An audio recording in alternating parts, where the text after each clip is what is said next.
everybody, and welcome back to another live cast of the Five Guys on Live. We are really excited to be here with you. This is our 51st live cast. We have been doing this for a year and 2 months, so it's been a wonderful, consistent experience. In that experience, from the very beginning, you've had myself and Vince, who is out right now, and filling in for him is the one and only Lieutenant Governor candidate for the state of Georgia, Kolbey Gardner, and the one and only I am CJ. CJ, how does it feel to have done 51 live casts of the Five Guys on Live? You know, honestly, it doesn't even seem that it's been that many episodes. It doesn't, but time flies. There's been 51 great episodes, up and down, and laughs and shade, and downs. But no, it feels good. It just doesn't seem like it's been 51 episodes, honestly. It really doesn't.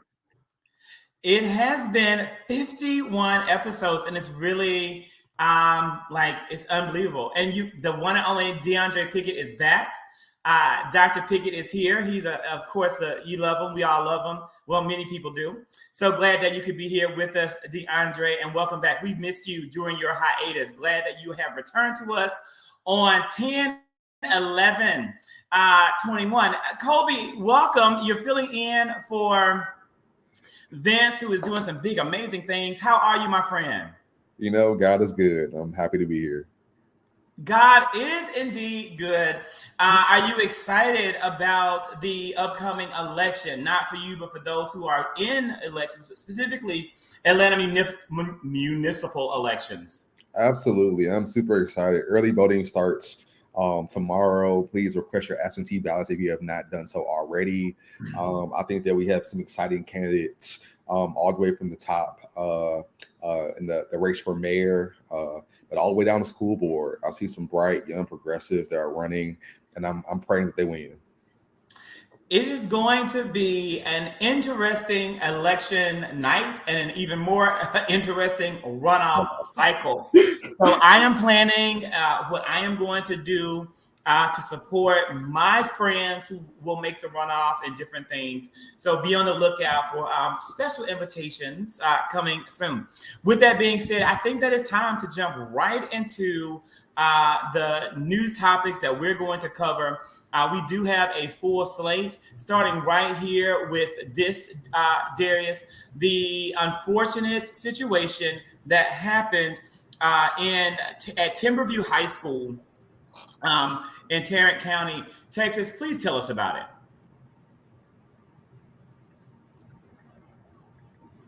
All right. Yes. So last week there was a situation at Timberview School where there was a shooting. There was a teacher who was shot last week, and they have since been released from the hospital. So the English teacher, who was 25, was identified as one of two victims shot during this October 6th incident. And there was another student, Zacchaeus Selby, who was 15, and he's the other person who was shot.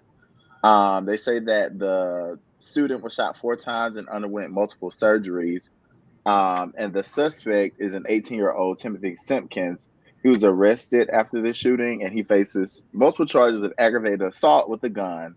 The issue at hand is that the family has come forth to say that this is an issue where the shooter had been being bullied consistently, and right before the shooter shot the one of the victims, you could see the shooter being physically assaulted by the victim.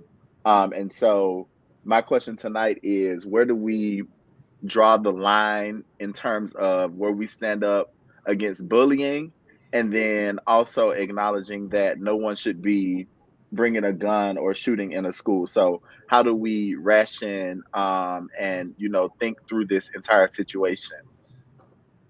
What do you guys think about it?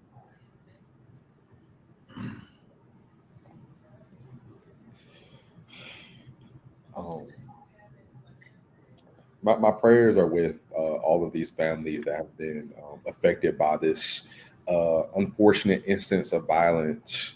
I think that while it's so easy to blame one system or another, I think it's a combination of some failures on multiple fronts. I think one of the failures has a lot to do with our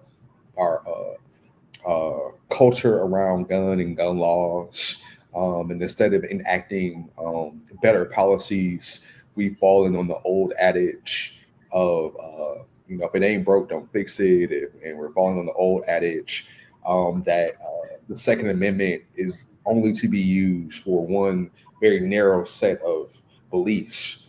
And on the other side of that, we also are seeing a failure to these young men in conflict mediation. And I'm not saying when or where this should have been caught, but I am saying that we have to do a better job in the future of like recognizing that these situations can happen if we aren't being proactive. So I think that we can just take this as a reflecting point to figure out how we can improve and not try to point the finger in any one direction.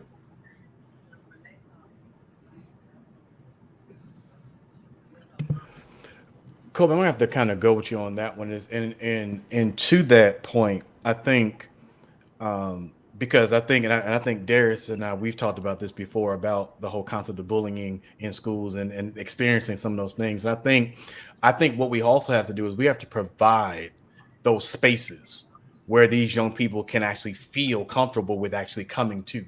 Unfortunately, I don't think there's a lot of times we're creating these spaces in these systems, and that becomes a whole nother thing. And we have to really address it for what it is. Bullying is real. And we can't, keep sweeping things on the rug and acting as if it does not exist, and thinking that we talk about often, those are white people issues. No, we all have those kind of issues, and so we have to start really calling things as they are and putting them in the forefront, not sweeping things under the rug. And also in that concept, listen to our young people. At the end of the day, a lot of times we always, we hear a lot of times we're saying young people, we tell young people all the time, you ain't had no problems. As an adult, you don't have these problems. No, young people do have problems. So if they're literally expressing themselves and they're sharing some of those things, we need to also be listening to some of those things as well. And so it's sad across the board. But as you were saying, Kolbey, we have to create those spaces and also just have those real conversations. Through this process, I definitely agree with both of what you've said. But one thing that I think is really important is that, again, whenever you have a mass shooting, there are a lot of factors that we can talk about and a lot of things that you zone in on. I choose to really focus in on things that I feel can be addressed. The whole concept of gun control laws is too politicized, and it's pretty much a bust. It's a done deal. Zachary Kirk is losing his faith in the American political system as a whole, and I'm moving beyond these partisan issues and these different things that becomes like the media fodder. And I'm looking at how the media chooses to represent these young people. When you had Kyle Rittenhouse go on an absolute killing spree post in Genosha, Wisconsin, he was portrayed one way. And then when you see footage of this young man, you don't see the picture on the right. You see the picture on the left, because that is what's going to stoke and instill fear and play upon the racial prejudices of people in America. And that's what bothers me. And I think that it's essential that as things like this come out and these types of unfortunate incidents occur, which we don't want to see happen by any child, that the actual representation in the media is fair and that it portrays facts. And when we see someone using this type of media portrayal to play upon racial stereotypes and tropes, that we call it out into our society. And that's definitely something that as far as I'm concerned, that's what I want to see addressed and what I'm actually choosing in this unfortunate moment to address. And Zach, what also kind of bothered me as well when hearing this story is that, and by no means do I condone what occurred, but what I also don't like is the fact that, a lot of these people, because this family did come out and talk about, the fact that this young man was being bullied and everything else, people immediately went on the attack of the family, talking about, no, now you're giving excuses and everything else. At the end of the day, don't discredit also, the young man. Don't discredit his situation as well. And I don't think the family was coming out trying to get excuses. At the end of the day, the family was trying to express. And so for me, I don't want to I hate the fact that they went on the attack for that family. I don't believe they were giving an excuse, but I think it also tells I think a story what you were saying, Zach, how we automatically go when it comes to the betrayal, how we immediately go to the, it has to be the problem. No, at the end of the day, it could be, there's so many factors. And so don't allow the media to also misrepresent, or don't bite the bait because of the fact that, the family came out. No, at the end of the day, let's also pray, and not just pray for, but also provide support for that young man as well, because we don't know the situation. So though it's horrible on both sides, I hate the fact they attacked that family like they did.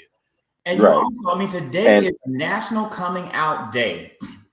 As someone who was the victim of relentless bullying throughout my life as a man in rural Mississippi, there are so many factors that come into play into what could have resulted in a young person feeling helpless, defenseless, and as though they've had the last resort. There are so many children who are members or who identify or who even think they identify as a part of the LGBTQIA plus community who pick up guns every day and they take their own lives every day. And there's very little outrage and outcry from the community, specifically the Black community, when these lives are lost. And all of that is a part of the problem. And all of those are things that should be discussed when we talk about these in our community.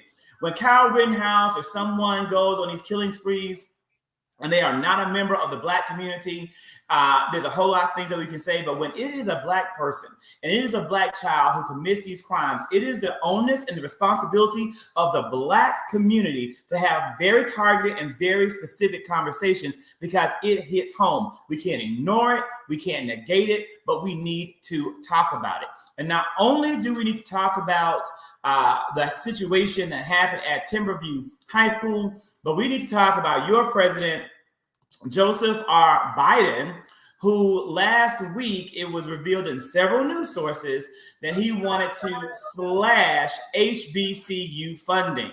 Gentlemen, I have a lot to say about this. I have a lot of facts to give about this. I have a whole video I'm going to make tomorrow. Now, I'm not making the video today. Let me show you why I'm not making the video today.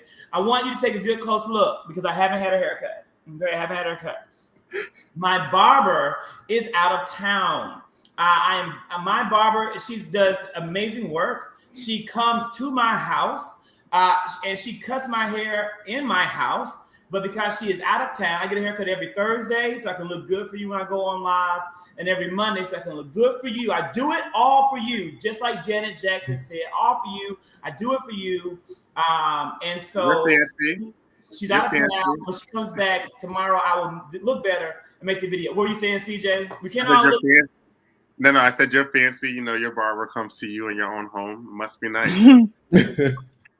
What is? We're not all able. Well, Malik, that's something to talk about. Let's talk about and really get down to the actual root causes. And really see, is this true? That's what I'm saying. People think we can really talk about it. Gentlemen, this is really for you to go first. I want to know your thoughts about it. You read the Newsweek article.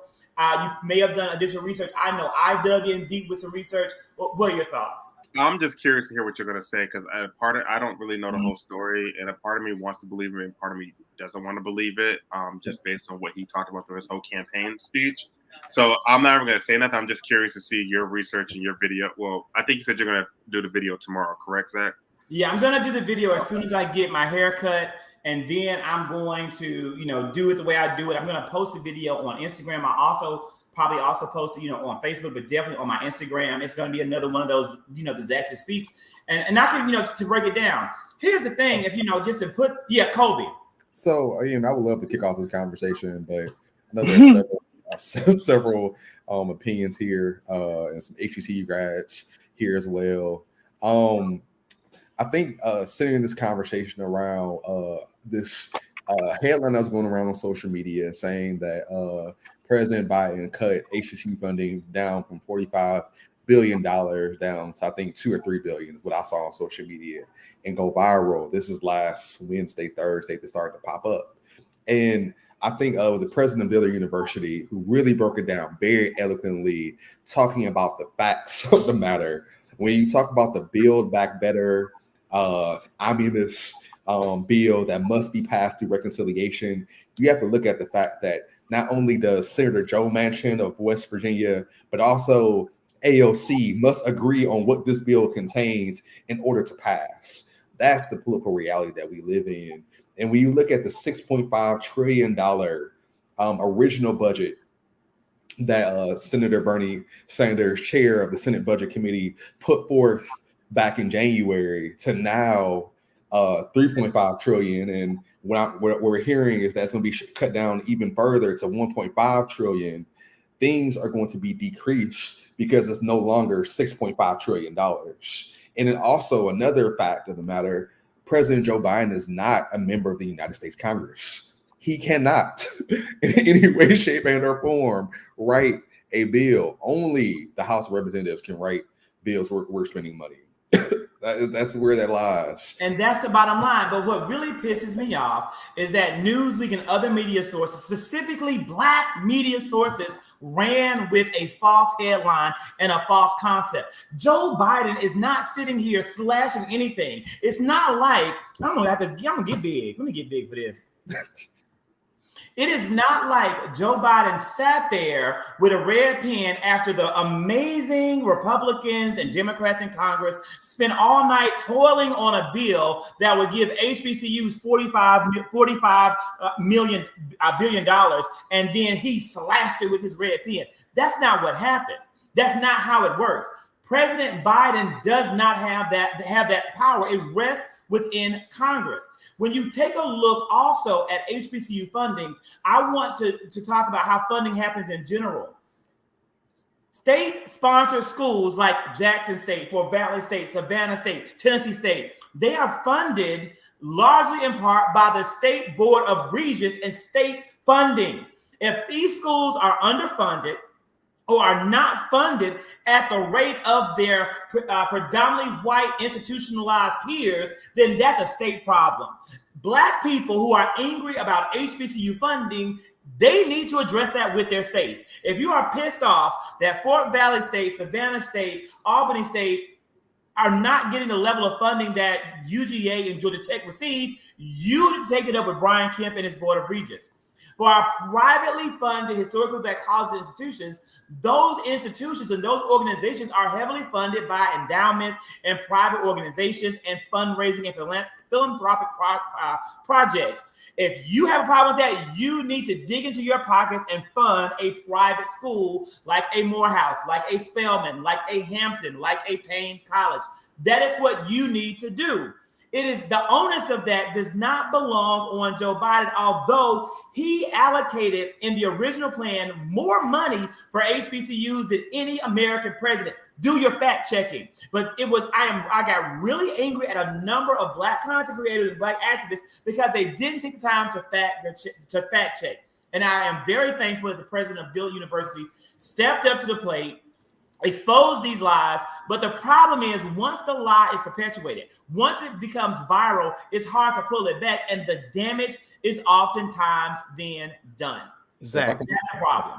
Let me add to, because I want to also address Malik's statement as well. And I want to add to what you're saying because you were throwing facts, and I appreciate Dr. Walter Kimbrough, who is the president of Dillard University, who actually did that article. But there's also some things that was also shared in the information that people failed to deal with, and Zach was going there. First and foremost, people do forget that earlier in the year, President Biden provided in the CARES Act $1.6 billion to the institutions, and 20 of the 100 HBCU institutions used that funding to pay off loans and debt for the students who were in the institutions. So that's number one. So that's already $1.6 billion invested in. Many people tried to use this concept and state that President Trump did more for Black individuals in the HBCU. Well, here's where people got that wrong, because it was actually then Senator Kamala Harris and then Senator Doug Jones who actually lobbied them in the FY17 to FY18. They lobbied them so much that they were able to push it from $224 million to $279,000, and that began the conversation. Now, granted, President Trump did do this whole signing of the Freedom. I believe he did the Freedom Act in 2019, which ultimately forced the the Congress to actually be able to just make it mandatory and no longer having the institutions come forth. How it be so ever, at the end of the day, when you go back and look at what President Obama had done, and when you look at some of the other presidents have done, President Trump did no more than any other presidents. However, this current president, based upon just what he's done in his last year alone, has provided more resources to HBCUs thus far, just in this one term. Let's add one more thing to that, because it then goes to what Zach was saying about the state institutions, and it was also talking about their ownership. What we also don't want to do is also, because a lot of some of these HBCU presidents, this is no jab at the HBCU presidents, but we also notice is a lot of these HBCU presidents have to understand that one of your fundamental responsibilities and job as a president is to raise money for your institution.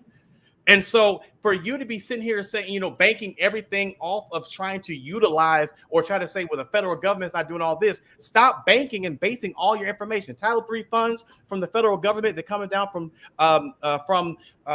TRIO and coming down from the Pell Grants, everything else. That's one thing. But you as an institution still has to. We still, and then many people who are getting private institutions like Oprah, who are providing funding, and some of the other who are providing funding. We are not happy where, either way. So at the end of the day, stop using and looking at, and even Jamal Bryant had to come back and retract his statement because of the fact that he was also on that train who utilized some of the Newsweek and some of the other people utilized their words and actually pushed that narrative out. And unfortunately, even though he retracted, there are some other organizations that aren't doing as much. So unfortunately, they're still spewing those narratives out there. So we, even as a community, Malik, you're wrong. Malik, you are wrong. And I know I really respect you and I really want you to do your research, but you're just wrong.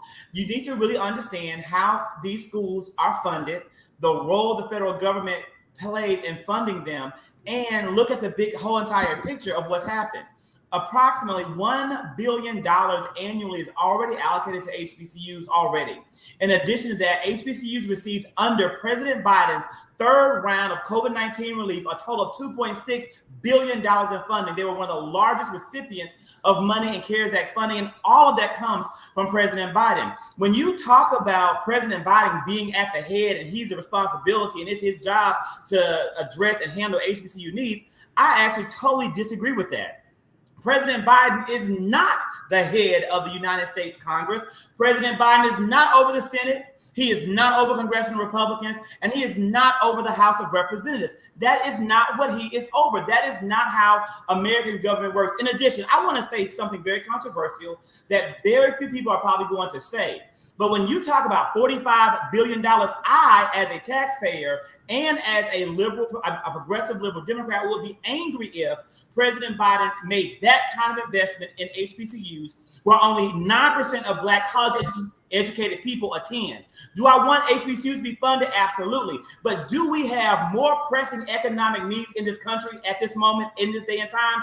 We absolutely do. People are on the verge of homelessness as funding has now been cut. We are facing an economic crisis because capitalism is tumbling down.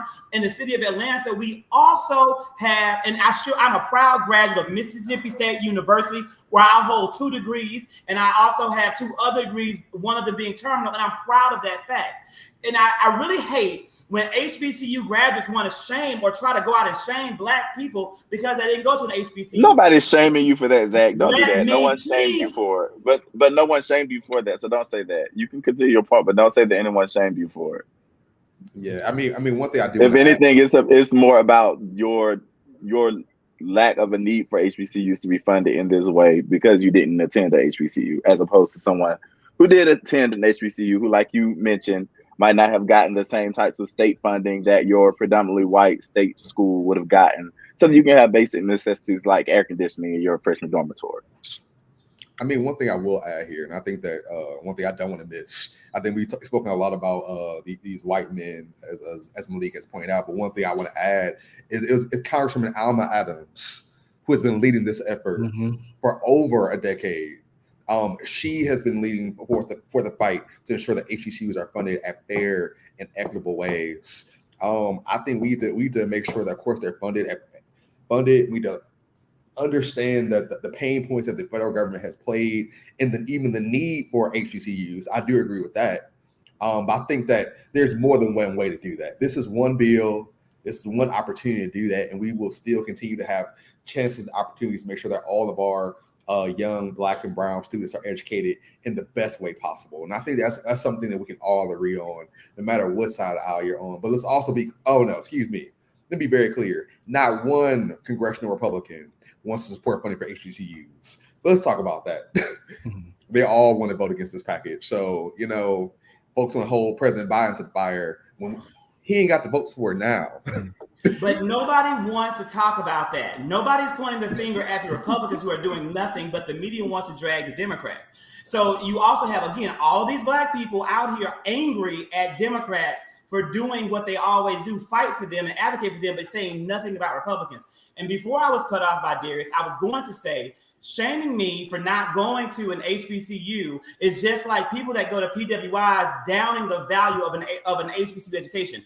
I would never do that, and I have never done that. I am an advocate of HBCUs. I have donated to HBCUs that I didn't attend. And again, I take issue with any HBCU graduate throwing into my face that my educational experiences should be in any way devalued because it wasn't at an HBCU. Again, I'm a proud graduate of Mississippi State University, Malik and Darius. And once again, no one devalued your PWI education, Zach. It is how I feel. Say that again. Don't invalidate how I feel because it's how I feel.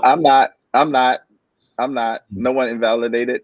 Like I said, that's a fact. No one invalidated. No one said that, Zach, because you went to a PWI, you're less Black. No one said that here. The question was about your feelings about HBCUs getting the funding that they want. So, Zach, you went to a PWI, huh? That was in response to you saying that you would, as a taxpayer, feel uncomfortable with HBCUs receiving $45 billion when there are more pressing needs. That's how you feel. That's not how the majority of HBCU graduates or people who are aligned with HBCUs would feel. So, and you acknowledged that before you even made the statement. You prefaced it with that. So I don't think anyone invalidated your PWI education. I understand you feel that way. I don't.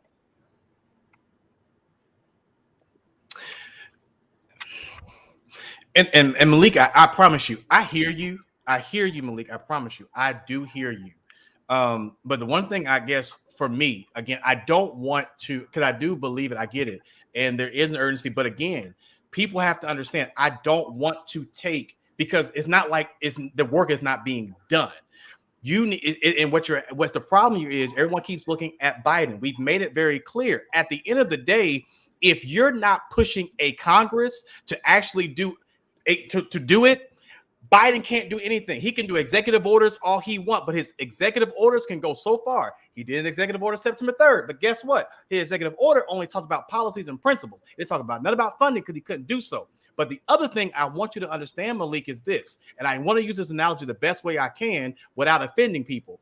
At the end of the day, let's say I have my place I'm living in right now. If I invite somebody to my place right now to come stay with me for a couple of months, let's just happen to say they decide not to pay me rent this month.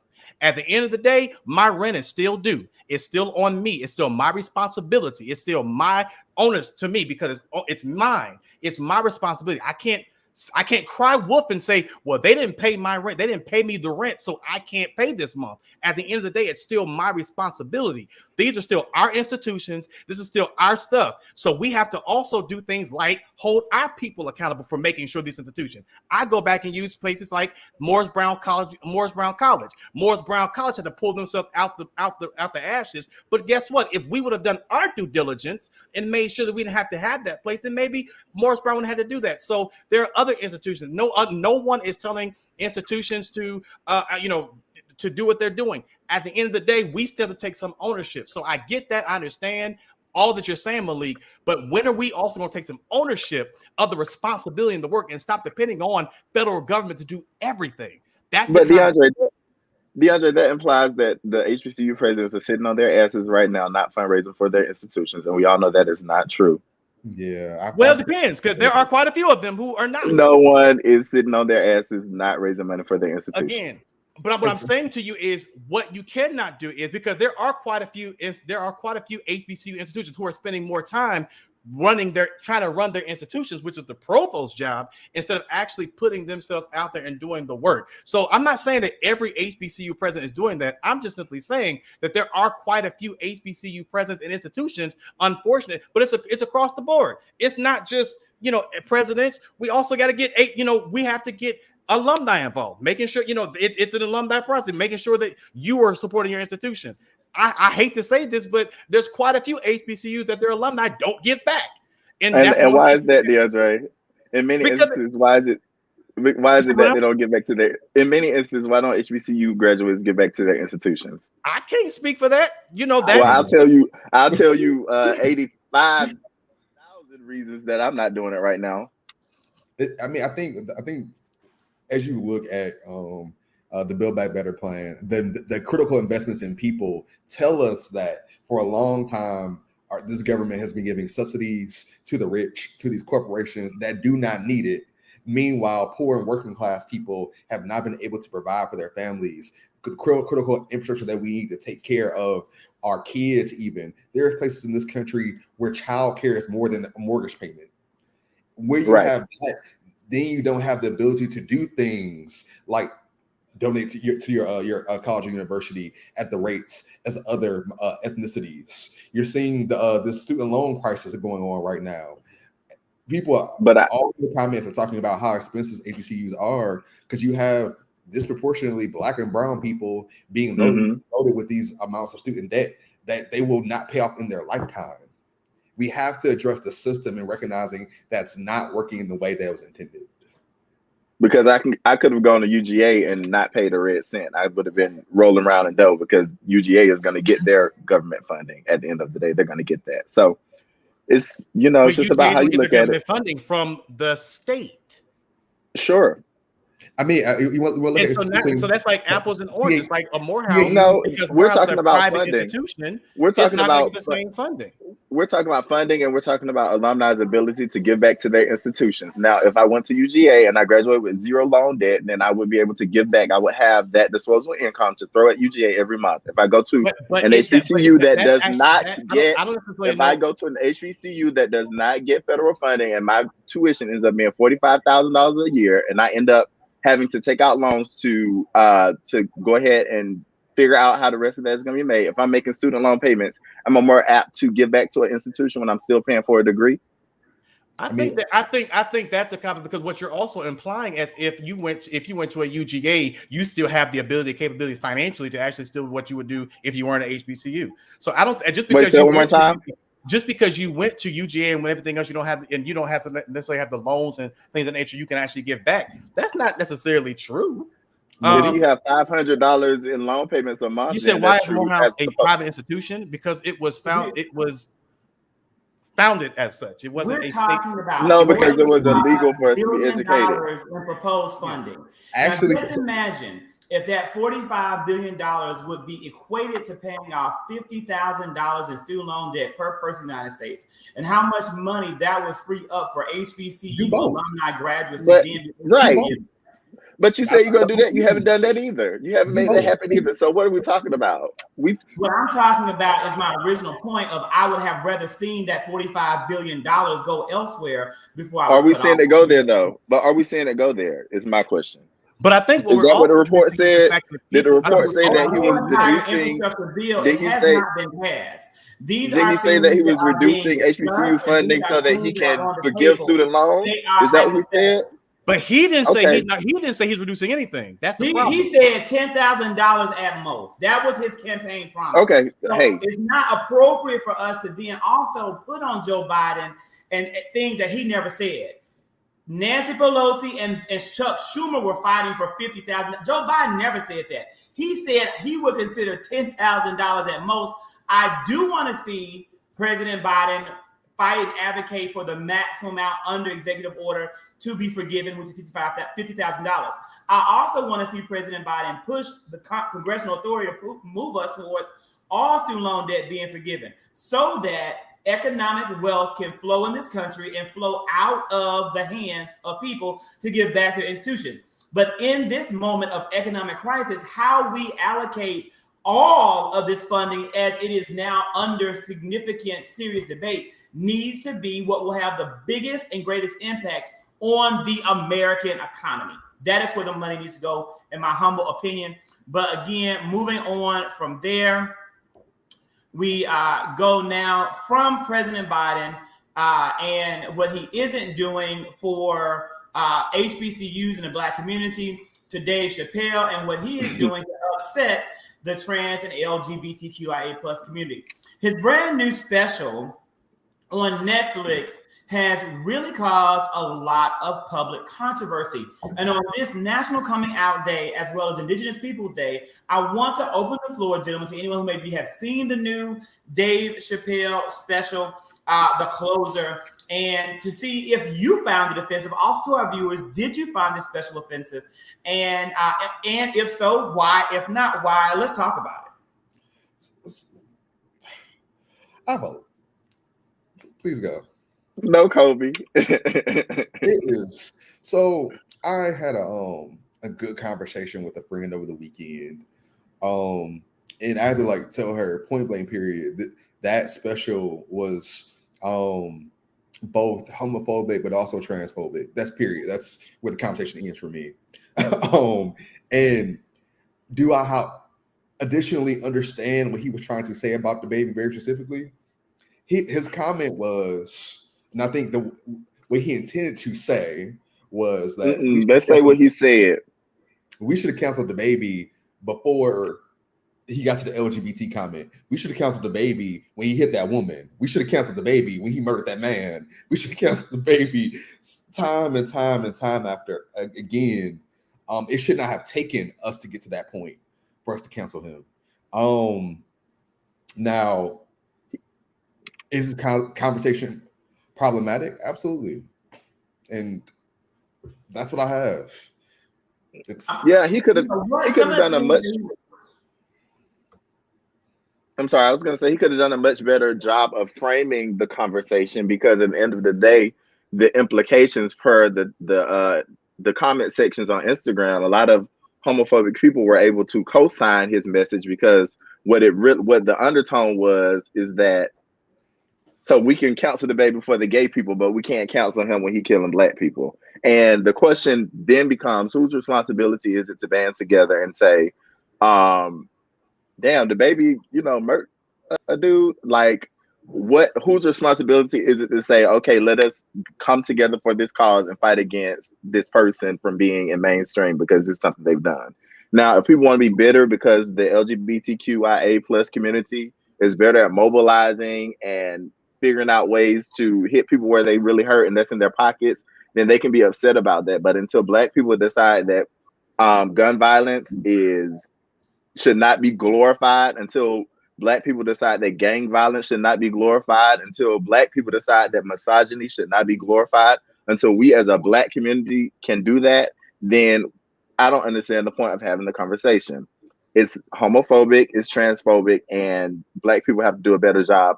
If we want something, instead of looking at the gay people and asking why them and not us, we got to look at ourselves and say, what can we be doing to better serve our cause? What I noticed, and also, I'm not gonna watch the special. Like, I'm not gonna watch it. I don't watch Dave Chappelle. I don't support Dave Chappelle. I don't laugh at Dave Chappelle. I've never done it, and I never will. I've seen clips. I've researched, however, this for the topic tonight, and that comment about the baby wasn't the concern that I have with what I read and what I've seen in some minor clips. It's the fact that he went on tirades and rampages that were supposedly funny. Let me say, this man is very intelligent. Dave Chappelle is a smart man. He is not. He's articulate and eloquent, and he uses comedy to, in my opinion, push an agenda in the Black community and among his fans that is homophobic and is transphobic. What he was saying and the comments that he's saying really feeds into notions that currently exist in a number of communities about the power or the threat of a gay agenda in opposition to a Black agenda, when in actuality, intersectionality exists, and this is a false dichotomy. You're setting up marginalized groups to be angry at each other and to fight against each other and tear down each other so that white supremacy and capitalism can continue to exist, because you are still going to benefit from both, Dave Chappelle, because you've built an entire career around the joys and pleasures of white supremacy as you mock racist and racism by that being your stand-up trope. So it really, really concerned me, even so much so that a trans activist who worked at Netflix and had a prominent job at Netflix, Tira Field, literally tweeted her concerns out and was fired. Was suspended by Netflix. There are major issues here that I think the larger community of activists need to have, not only with Dave Chappelle, but also with Netflix over what they've done. So I definitely think that Dave Chappelle continuously goes too far. I can't cancel the man because I don't support him as it is. And I just wanted to quote the quote. He said, "In our country, you can shoot and kill a Black person, but you better not hurt a gay person's feelings." And my question to Dave Chappelle is, do you realize that there are Black gay people? And I'll leave it at that. Zach, I think you gave a very eloquent summation of how I feel about it. You were spot on. He knows what he's doing, and I get this whole trying to push the conversation and push a narrative, but say what you mean and mean what you say, and words hurt people. What data shows us is that trans people are literally harmed and killed due to these transphobic comments. And I appreciate the organization, I think it was the Black Social Justice Alliance, if I'm not mistaken, that came out and called for the removal of the film from Netflix. Netflix has replied and said they will not take it down. But as far as this, me and my household, we will not be watching that. But people do get canceled for talking about Black folks. You have Aunt Karen on TikTok, who has now become an entire internet sensation on YouTube and Instagram. And Aunt Karen's whole platform is canceling racists. So when white people get out here and talk about Black folks, they suffer consequences. They lose jobs. No, not at the rate they should, because it's not always captured on camera. But when there is sizable evidence, action takes place. So again, he is creating an argument among two communities that really need to be together, because neither community has the numbers to have the impact that they think they have. Because I hate to say it, and when I say it, people don't like it either. But if Joe Biden said today, I don't care about the Black agenda, nor do I care about Black people, he might end up getting more independents and Republicans to come over and vote for him in 2024. It's a sad, harsh reality. We don't have the numbers to run out here and not count on our brown peers and our LGBTQ other marginalized people to fight with us against the injustice that benefits from white supremacy, in my humble opinion. Absolutely. And James, you can continue to watch Dave Chappelle. That's your choice. You can sit up there and love him, and you can spoon and coon and act a fool with him all day long in the exact same way that Andy Cohen chose to do with Nicki Minaj. CJ, tell us about it. So yeah, a few months ago, people were asking Nicki to host the Real Housewives of Potomac reunion. She has made it very clear years ago that she's a fan of the Real Housewives of Potomac, and it really initially started off as a joke, or people didn't really think she was serious. And then it came out, it was confirmed that she was going to be hosting the Real Housewives of Potomac reunion. Now, there has been some behind-the-scenes clips of her on set filming for the reunion. And I don't know if she's doing it with Andy the whole time, or she's going to have her own segment. But she is definitely going to be a part of the reunion. And I want to get people's thoughts and see if they're here for Nicki hosting the reunion or they're not here for it. Me personally, I'm here for it. I'm here for it because I think it's going to give it a little twist and a little spin. Andy does a great job, but why not have someone else come onto the show and host it and see how it goes? And Nicki is shady. She watches the show. She's a fan of the show, so why not? And I feel like she can grill the girls the way that they need to be grilled. So I'm here for it 100%.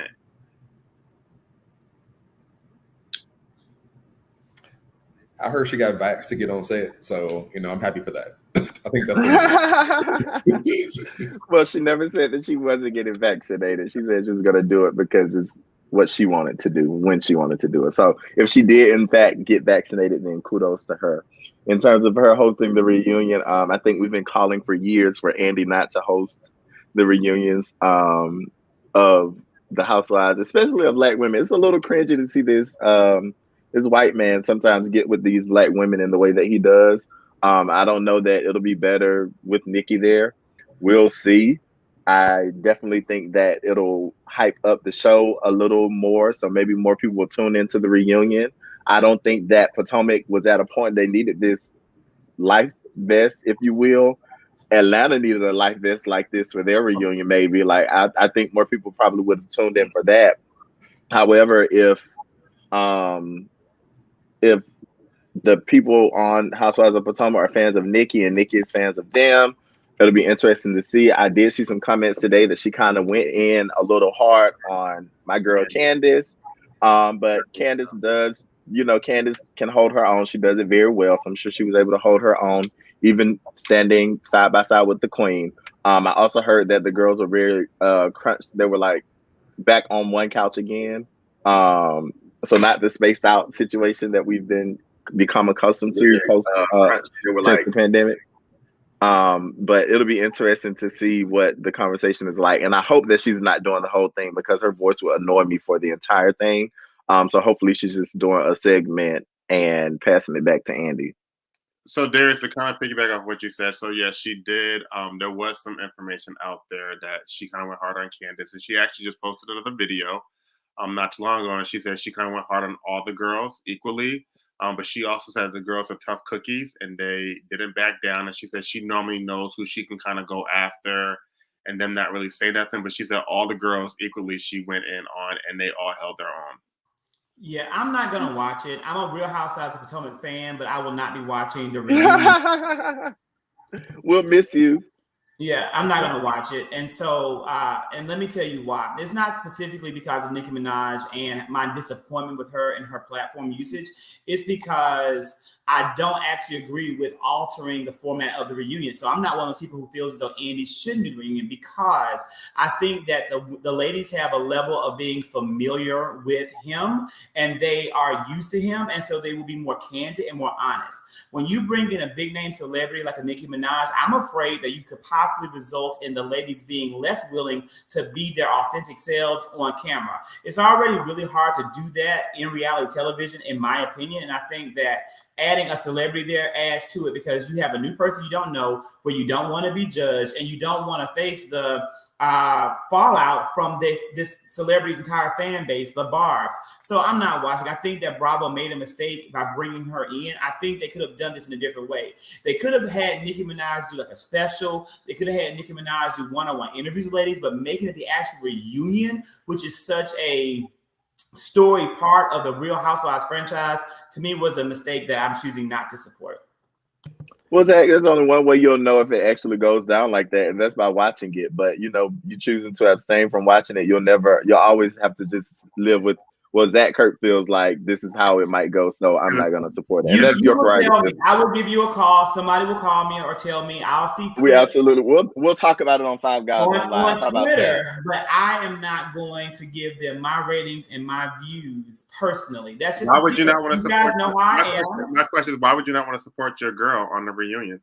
I support because Candace. Nicki Minaj is there. I support Candace every single day in every single way that I possibly can, and I will continue to do that. I don't have to watch her show and give her ratings to do that. Because here's the thing: the Real Housewives of Potomac wouldn't probably get a 7th season if it wasn't for the presence that she brings on the show, whether you love her or not, whether Nicki Minaj likes her or not. Candace Dillard brought all of the drama that makes reality watchable, and I'm excited for her, and I'm excited for where her career will continue to go. Drive back.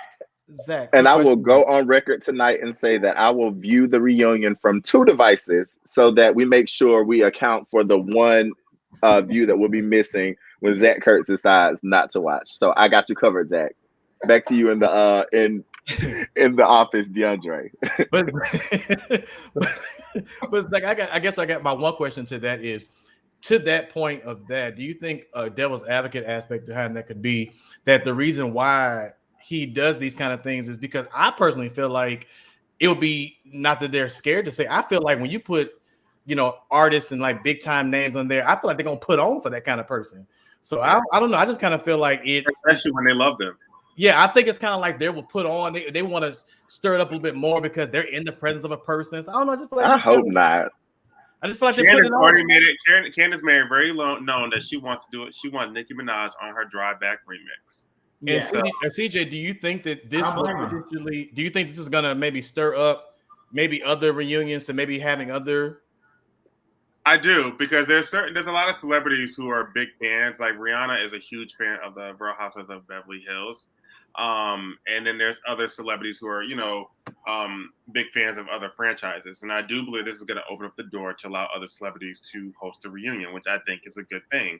And I actually agree with that. I think that they're actually going to be, and I agree with DeAndre, I feel like they're going to be more open. They're going to want to have more conversations, and they may say things that they would not normally say with Andy. I mean, I have to be honest. Just because of who their name is. Yeah, I mean, I have to be honest. I don't really watch. I'm not a huge fan of the Real Housewives franchise. I probably stopped watching Real Housewives of Atlanta like in the first couple of seasons. But I mean, I do enjoy Candace. I feel like she has a very strong social media presence. At the end of the day, I think what we're seeing throughout the course of the last 12, 13 years, the progression of seeing these women grow businesses, empires, families, and really going from folks that you see on TV to folks that are making real impact in the world. I met Candace at a fundraiser for the DNC, literally raising money for Lucy McBath here in Atlanta. So these people are out there doing their things, their own personal lives. I mean, true, they do have some drama going on a little bit, but at the end of the day, who doesn't have some personal things going on there? Exactly. That they'd rather not talk about. These people are just comfortable sharing that aspect of their life on TV. And I get it. As much as we would like to see the Pope on TV every day and watch the Pope do holy things, that's just not interesting. Right. And conflict is real. I mean, people say all the time, these girls make Black women look bad. Like, Black women engage in conflict all the time. It's all about the conflict resolution. It's about the sisterhood. It's about the entrepreneurship. It's about all these things. And so if people take just that and say, oh, we look ratchet, we teach them that it's okay for people to really act ratchet or whatever you feel like, you got some ratchet people around you. I think they just aren't being followed by cameras. Absolutely. But I think when people say that, it's just that some of the things I feel like they're talking about is that it's oversaturated. Like, be honest with me and anyone here on the show right now. When have you ever been in a restaurant or been out in public, you see someone flip a table or throw a drink at somebody? I've never seen it personally. So that's why I feel like they do a little bit too much to make Black women look bad when that's not the scenario. Now, there's a situation there is like that, then okay. But I mean, CJ, I agree. I'm trying to think.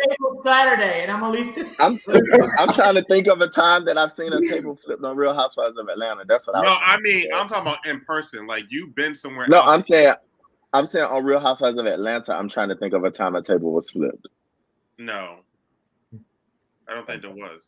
Literally at a house party this weekend.